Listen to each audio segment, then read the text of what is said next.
Another episode. Another episode of AI Made Simple.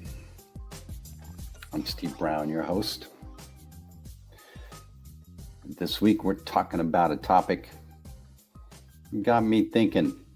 There's a new report making the rounds that says that students who use AI are thinking less. And I just have to ask, less than what? Because if we're being honest, our education system hasn't really been a temple of original thought. We've spent decades training kids to memorize, to conform, to follow instructions, to not think. And we call it critical thinking. But what we really teach is compliance, fill in the blanks, color between the lines, cite your sources, and don't color too loud. Be quiet. And now we're worried AI might make students too dependent. The whole system was built on dependence on authority, dependence on approval, dependence on doing it the right way. And if the system rewards conformity, then maybe less thinking inside that box is actually the first sign of thinking more outside it. Maybe it's not a crisis. Maybe it's a breakthrough. So today I just wanted to cover that. It's like I saw this report, and I think it's just more of an excuse to be fearful of AI. It's more of a way, for teachers to try to shame students into using AI. It doesn't help you with your critical thinking. But let me tell you, when they step outside of the university, that business is going to expect them to embrace AI, to use AI, to be really good with AI, because that business knows this is about survival. This is about being relevant in the future. This is about reducing a lot of things that are expensive to pay humans to do. So I'm going to share my screen and let's cover this.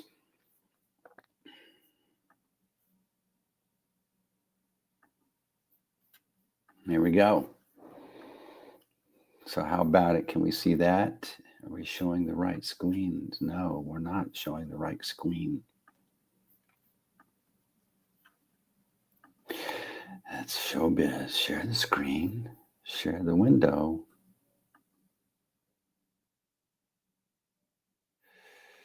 Am I showing? Oh, I know what I'm doing wrong.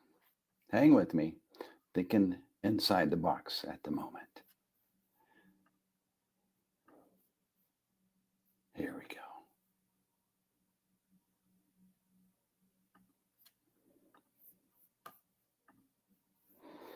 So how's that? Did we make the trip? We sure did. So look, AI is not going to take your job, but it's going to give you your mind back. And so what I want to challenge is a narrative about this cognitive decay with new evidence. And it's the conformity metric, and students who think less with AI, they're driven by this particular report I'll share with you here in a second from Time or MIT. It's talking about this neural engagement when students delegate works to tools like ChatGPT, and so they're like less able to talk about what their report included. But think about that assignment and think about what's going on here. This is a system that wants you to stay in the lines, go do this, and then give me the answers I'm expecting. Show me your work. But I don't think you should be showing your work. You should be showing your thinking. You should be showing your questions. It's because these tools, these AI tools, they can handle all of the minutia. They can go out and do all this amazing research, but they're not going to be creative. And so when a system punishes creativity, I think this is the opposite of what's going to be needed when you get out into the world. These tools, AI as a amplifier, a creative amplifier. Let's go look at these. Your brain on ChatGPT.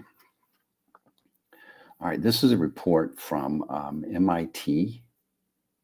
Okay, and it's talking about, it took 54 participants, and it ran it through this cognitive load during essay writing. Okay, this is hardly a comprehensive giant sampling, 54 participants. But I've heard this particular report repeated, I don't know, about 20 times in the past several months. And so I wanted to look into it. But, it's just saying that LLM users struggle to accurately quote their own work. Well, that's true if you asked me to go get the answer that you're expecting. Yeah. But out of these 54 people, how engaged were they in this, whatever this session? Was it really compelling? Was it something interesting? Did it really matter? Of course, they're going to do something just to get the free lunch, make the whatever, get the $20 voucher. So this is true. If you have someone that's disengaged, doesn't care, and just want to get this done and put to bed. Is it brain dead minutia that you're asking this person to be cognitively engaged? Yeah. So I hardly, that this is not end user case. This is not a business use case. And I would put in a question if it's MIT related, or what's the intent, or what's the what are they trying to do? Who made this study? When we go look at other studies, human AI collaboration and creative design, evaluating cognitive, and here's the key point, synergy. The beauty of these systems is that machines, robots, LLMs, all of this computer technology is supposed to handle all of the details that we hate. Humans are awful at details. We can't we can't go through tons of data and stay engaged and see patterns. There we have a bias. That's why a bias exists. That's why our brains are designed the way they are, so we can quickly reduce the amount of brain energy we're using on this mind-numbing stuff and get to the point. Pull out a perspective. That's called a bias that exists for a reason. That's a brain power. That's your brain is designed to operate that way. LLMs are designed to handle all of the work that your brain doesn't want to do and show you patterns that your bias would help you overlook. So in seconds, it can go through. But the findings suggest that optimal cognitive synergy arises not from replacing human input by designing co-creative environments where AI acts as a dynamic partner. Well, let's just rephrase this. The findings suggest that using AI in a business environment where we just need the answer and we need to take care of the customer, we need to get the product out the door, acts as a dynamic partner, punishing. So business punishes poor performance. Well, AI boosts performance. And people just want the answer. Give me the answer. This gives you the answer. This gets you the answer. The human can focus on what a human does best, and AI can just go through all the details and the minutia that feels punishing. We design these work environments. Be here at 8, you clock out at 5, and you got to go through your email. You got to fill in these forms. You got to do all of these things. That's called productivity. When reality, it feels almost like punishment, right? And so, though human subjects in the experiment set in the context of creative writing, we found that AI and assistants improve productivity across all models, collaboration design, significantly influenced output quality, user satisfaction, and content characteristics. This is nowhere in educational curriculum. This is street smarts right here. This is where business, this is where it meets the road, where the rubber meets the road. These are why these reports like this are not realistic in a business situation. It's just a scare tactic that makes it a competitive advantage for your business when you, as a leader in your business, realize that expecting your team to embrace and outsource all of the stuff that makes work just mind-numbing. Think about it, mind-numbing details. That's what LLMs excel at. The other report here, Exploring Creativity and Human AI Co-Creation, a comparative study across design experience. These are all reports that you can go look up. But there are more. We're not seeing these reports shared in the media. Why? Well, it's not fear-based. It's not click-worthy, right? And it's not protecting a status quo and an education system that's finding itself more and more out of date. Our world is lurching forward. So human AI collaboration and creative design, creativity in the age of AI, these are all expansions of ideation fluency. And that's the main thing here. You know, as humans, our best work is when we get to dream as kids, where we go and play and we build these things and create these imaginary worlds. And then as soon as we get into the educational realm, that's all squashed. Don't dream, pay attention, do your work, turn it in, and conform. And it's all of this creative ideation, problem solving, dreaming. What if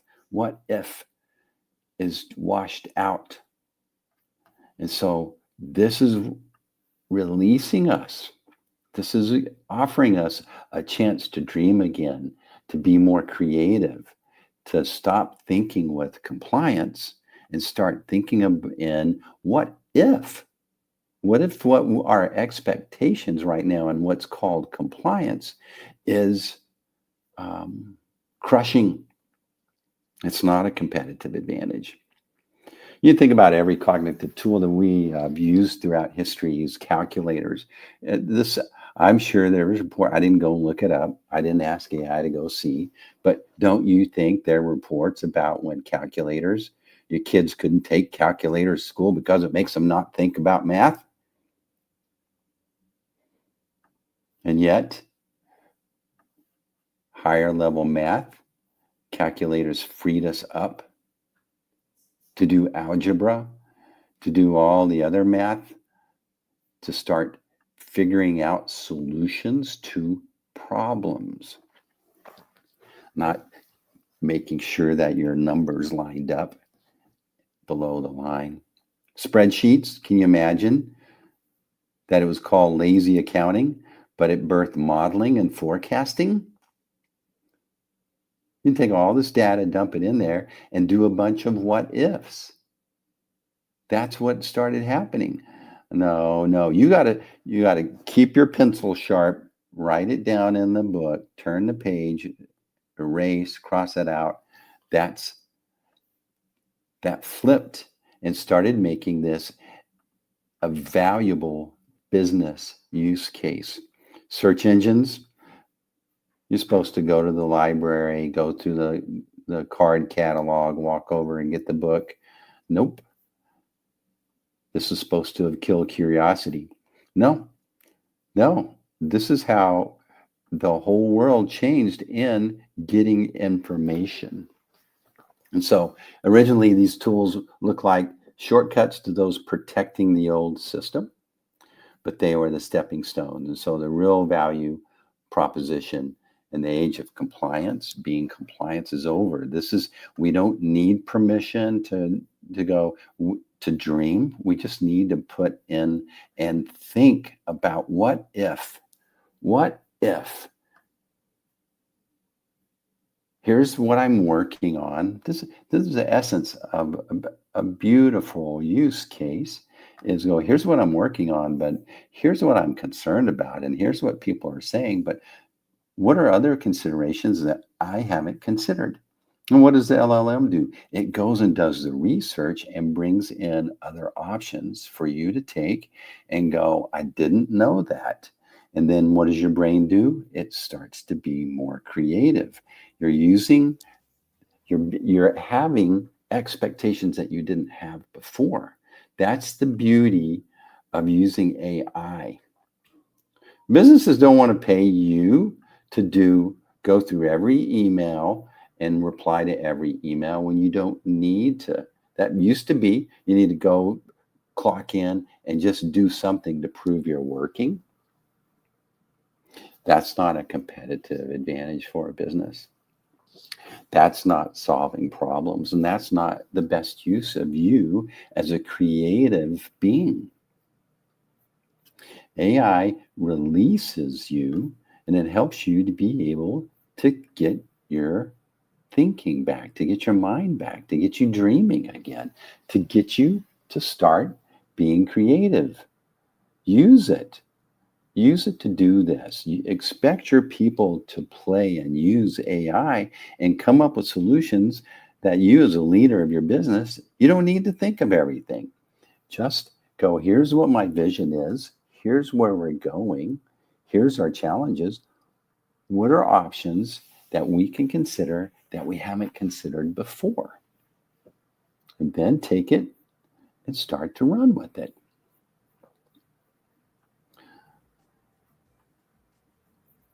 And that's the beauty of this AI revolution. Embrace it. Get in there and play with it. Don't listen to everybody saying, oh, it's so bad. Yeah, so were calculators. So were toothbrushes when they were invented. Don't use that toothbrush, use the stick. Use the stick. Don't you think? I'm Steve Brown. This is AI Made Simple. AI is not going to take a job. It'll give you your mind back. It'll give you your creativity back. We'll see you on another episode of AI Made Simple. Let me know if you need some help with a custom GPT. ROIonline.com. Check it out. Get help with the custom GPT. Or maybe you just need to go through a clarity session to see how we can help your business get a plan to start implementing AI. That's a wrap.